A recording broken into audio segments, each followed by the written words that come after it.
everybody? It's your boy Sakyi, and we are back for week 3 of our scenes and monologue series done by yours truly. Don't you just like that? Ain't that tight? So before we go any further, I just gotta thank you guys for tuning in week after week and doing that one job. That one job I asked you guys to do. Just thinking about it now. Liking, commenting, sharing, and subscribing, and continuing to hit that bell button so you get notification whenever I post. You got. So in last week's video, I talked about the Black Lives Matter movement and how stereotypes affect black people. So from there, my mind began to wonder, what was life like for African Americans back in the past? So I started off with the 90s.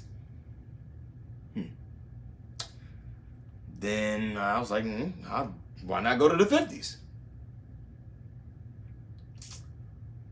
So then I just fell completely in the rabbit hole, and I was like, you know what? We taking it all the way back to the 18th and 19th century, specifically slavery times. I can only imagine what life was like back then. And it was that same imagination which led me to deciding to perform a monologue for you all today of me depicting what I think life was like back then for a slave. But before we begin, you all know what has to happen, baby. You know what has to happen. Y'all ready? We gotta paint the scene. Hey, listen. Hey, the music, the box. Look.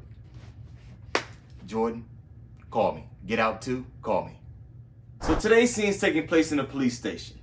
Specifically in the interrogation room, where I, the slave, is being accused of killing his own master, Miss Avredale. Now, accusing slaves of crimes back then was the easiest thing to do. It was damn near common. But let's tune in and listen to this slave's side of the story. Yo, I'm sorry, I couldn't even hold a straight face. Like, don't y'all, I just feel like Deion Graham is about to just pop up out of nowhere. Within the first 48 hours. All right, but on a serious note, let's hear this slave side of the story. Check it out. No, me didn't hear a word. Nah, sir. We was just, me and the dog, that is, we was just out back, having a small ruckus by the juniper trees is all. And that's when we heard the screaming coming from inside the house. And so we ran to it. Boswell, he was sitting there with his ears pinned back, like he do when he's scared. Oh, he sure was scared. And it scared me to see him how scared he was. I don't think I've ever seen him that scared. Ever. So I walked in the house, and that's when I seen Miss Avredale sitting there underneath the cabinet by the sink. Just sitting in a puddle of dark red blood. Her neck cut deep, about hanging half off. And, well, I knew she was gone.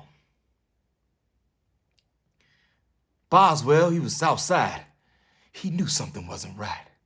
The way he is out there hollering and crying and whimpering like a do when they're hungry. I reckon I was shocked. And, well, I kept going further in the house, and that's when I seen the front door go wide open. And I seen the white man go take off running up the hill, up the street. And then in the distance, I remember seeing the sun shining bright on him, like it was angry at him. So I went to go grab my hatchet, and I went up after him. Ran up after him for about a mile, 1 mile, and 2 miles, and 3 miles, and I was tired by then, and that's when I chose to take a rest at Decker Farm. But then I heard some feet just, rushing right past me down at the Pine Acre Woods, like it was in a scurry. I drew up the courage to go after him, and that's when I caught up to him, and I saw him, the same man. The white man. And he turned around, he been running too, he out of breath. And he took a look at me and he made eyes with me. But then the cops came busting through the forest before I even got to him and arrested me. So I sit here before you, sir, before you and the good Lord. And I swear that's what happened, sir. It's what happened. I swear it.